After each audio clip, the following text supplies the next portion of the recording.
Hi, I'm Tony Wildish from EBI, and I'm going to talk to you today about staff education to accelerate cloud adoption. So first off, why migrate EBI into the cloud? Well, we have some strong reasons. One is that our data is growing exponentially. It's doubling every couple of years, and this rate looks like it's set to continue. With that rate of growth, it's very hard to analyze all our data in-house. Another reason is that some of our computation requires exotic hardware, such as high memory machines or GPUs. These are expensive and have long procurement cycles, but they're also hard to utilize well in an HPC environment. Typically, we find that they are oversubscribed and underutilized. So how do we prepare people for moving into the cloud? EBI coined the term resops for research operations, and in order to prepare this research operations training course. So resops is similar to DevOps, but the idea is there's a focus on the research or the software side of things. We could simply call it DevOps, but if we do that, then most people who've heard of DevOps think that it's just something for Silicon Valley startups and it's not necessarily applicable to their domain. We wanted to catch people's attention, so we put the research word in there.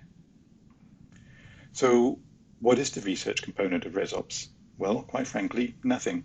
All we really do is just use examples from the bioinformatics domain and make sure that it's using language and terminology familiar to our in-house scientists. The cloud technologies that we discuss and the way we discuss using them are just as applicable to the scientific software as they are to any other domain. For the course itself, we decided on a one-day in-person course. This was free for attendees. We didn't even make them pay for lunch. The course was prepared and delivered by a team of 3 cloud consultants, myself and 2 others. All of us have quite a breadth of computing expertise, but this was our first full-size training course, so we put a lot of effort into trying to get it right.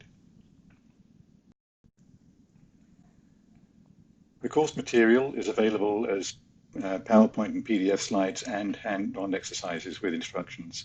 These are maintained, all of them, maintained together in a Git repository. You can see the link there. You can go take a look.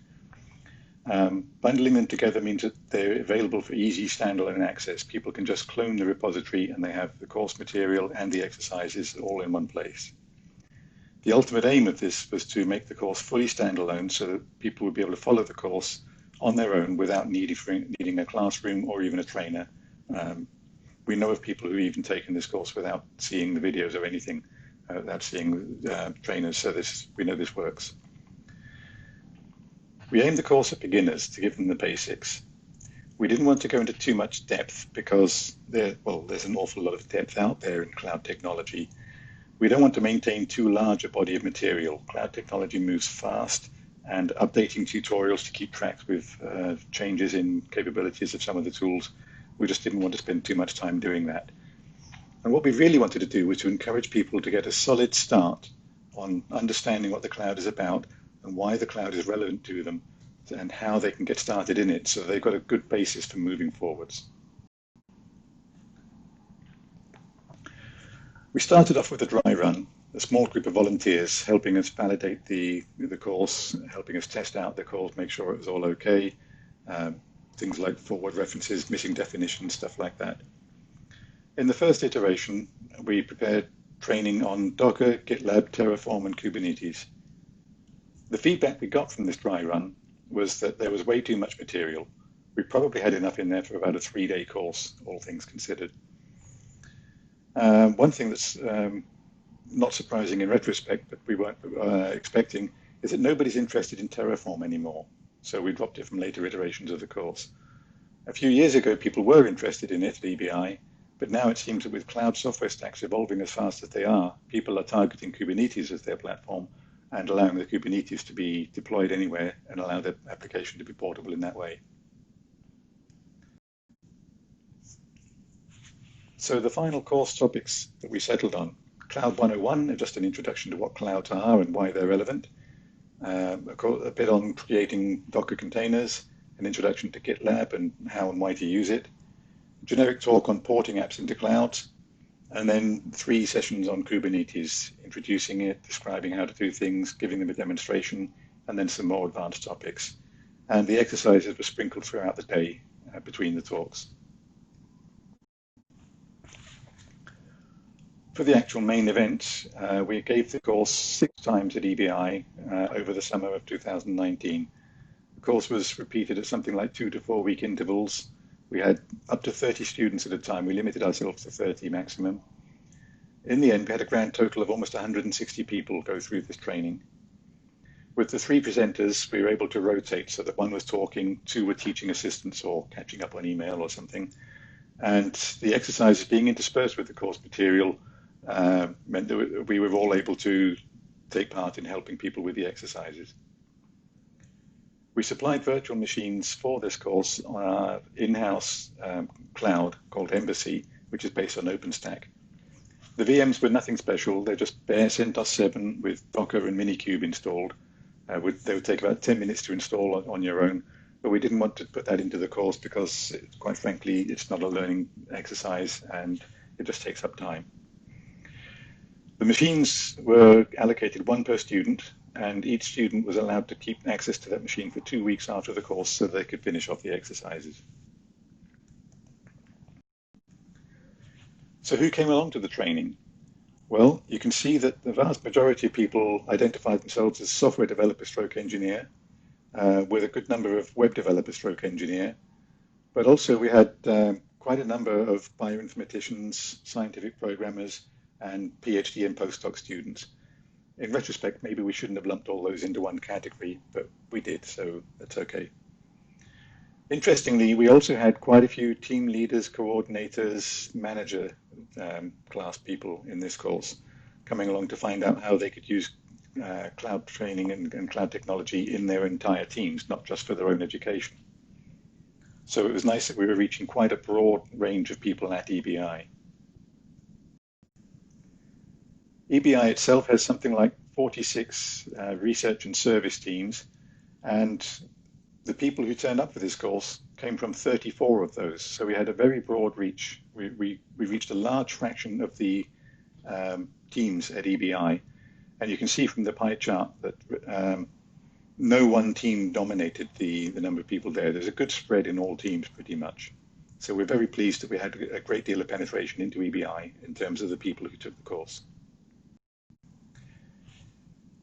We gathered feedback as soon as possible after each event. It was even the last thing to do on the afternoon, so we tried to get feedback while it was still fresh. We used this for a post-mortem analysis of each iteration of the course so we could tune the material and the timing for the next iteration. General feeling from the feedback was that the course was very useful, but there was still too much material. One common comment was that the course could have been a 2-day course. We debated this several times, but we noticed that, one, nobody, and I mean nobody, used the 2-week period after the course to complete the exercises. And we didn't think people would be so willing to commit to 2 full days instead of 1. So in the end, we kept it as a 1-day course and declared it to be 2 days by telling people to finish off the homework, i.e. the exercises, after the course. We also followed up with people around about 8 weeks after each iteration of the course. Here you can see some of the feedback. We asked them if the course was useful to them. Slightly disappointingly, nearly 70% said it only helped them a bit, and not many said that it helped them a lot. We were hoping for a bigger impact than that, but I think actually what happened here was that this was probably following up too soon for them to have had time to work the knowledge into their programs, into their education, their work programs, as we'll see later. So was the course actually useful to them? Well, here we see 2/3 of the people have definite plans to make use of the tools, while 1/3 said that it might be useful, but they don't have any concrete plans yet. Fortunately, nobody said that it wasn't useful to them at all. And we also asked them, would they recommend this course to their colleagues or to the people who are newly hired? One of the intentions was that this course would be something that somebody newly starting at EBI could be told, go to that link, do that course, come back in 2 days and start working on cloud technology. Here we had a very good response. 4 out of 5 people would recommend it to their colleagues. We're very happy with that.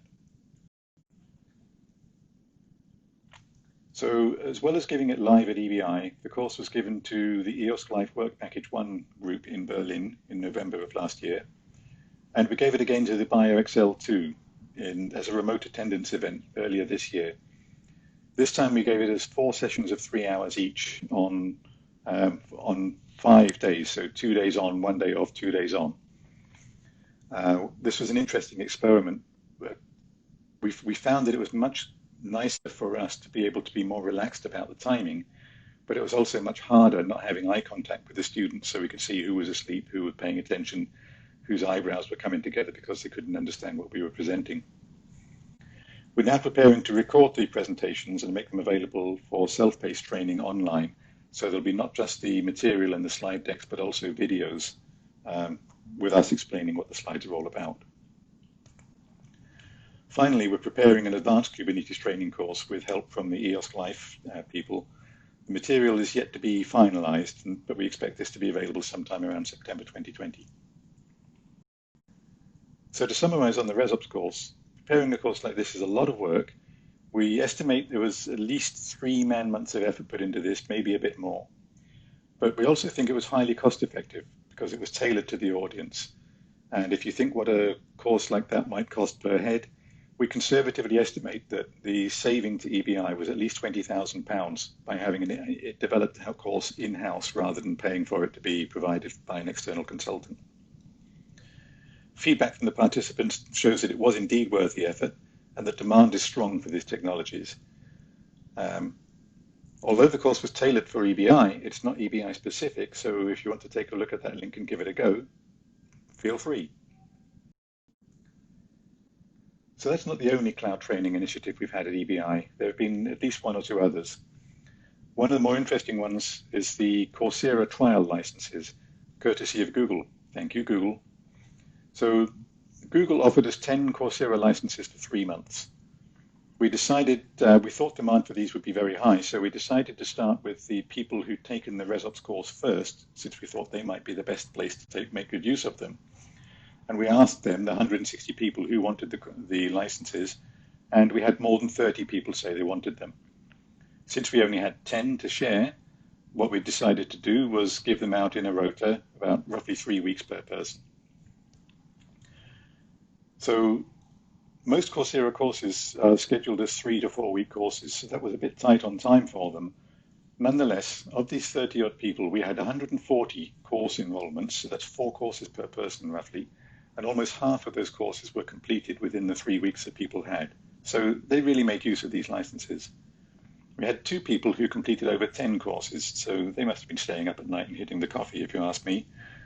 Most of the courses that were taken were Google Cloud, Cloud Generic, machine learning, data science, things like that. 1 or 2 others, but strongly on the cloud, machine learning, and data science. We asked the users what they thought about these licenses. If they had access to a license again, how many courses would they take? And the interesting thing here is that something like 40% of the people would take at least 5 courses more, which is a very strong level of interest.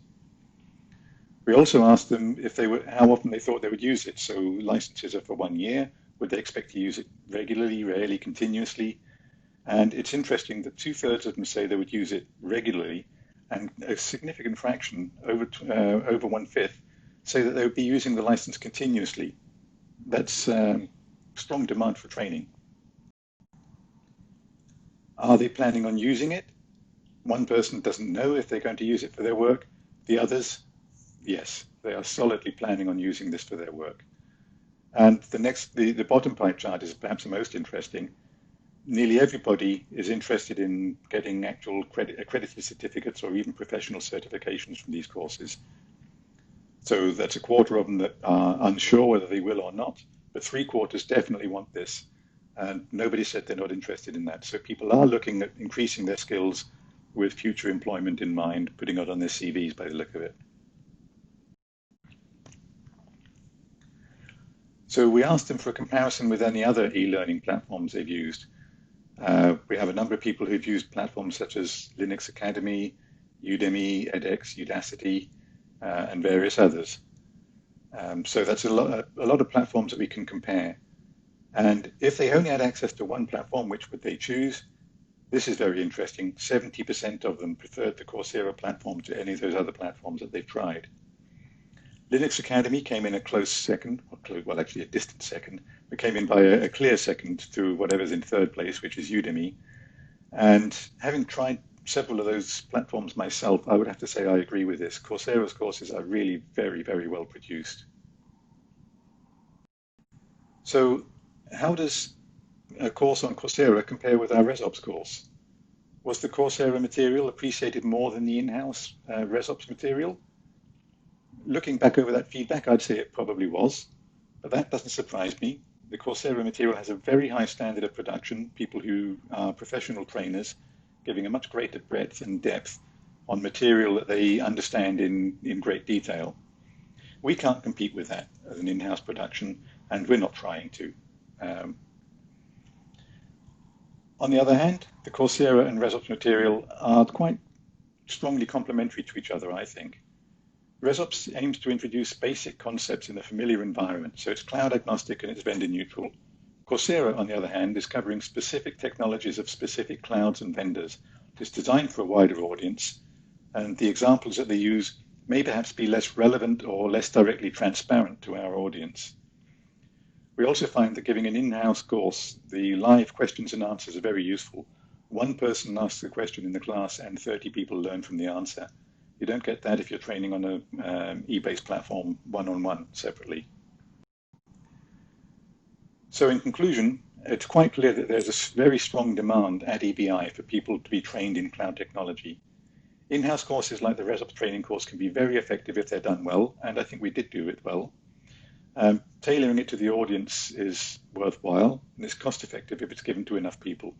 It's also a very good way of making sure that you start building a cultural familiarity across the organization. So you know that a large number of people in each of the research teams actually have been through the same training, so they have similar language, similar concepts in their understanding. The commercial courses, on the other hand, are also extremely useful. High quality material, kept regularly up to date as things change, and it's a good depth and breadth. These can be cost effective if the licenses are used heavily. Not all platforms allow licenses to be transferred. Coursera is very generous in this. You can transfer the licenses from one person to another as often as you like, which is how we were able to evaluate it so widely among more than 30 people with only 10 licenses. And that concludes my talk.